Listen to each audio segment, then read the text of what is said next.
how to review filtered comments on TikTok. Hey everyone, welcome back to the channel. If you are new here, don't forget to hit the subscribe button and turn on the notification bell to not miss any updates. So, have you turned on the filter comments toggle on your TikTok and now you want to review your filtered comments? Then you're in the right place.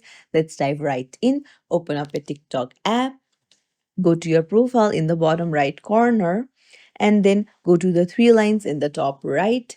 Head over to settings and privacy, and now under account, go to privacy.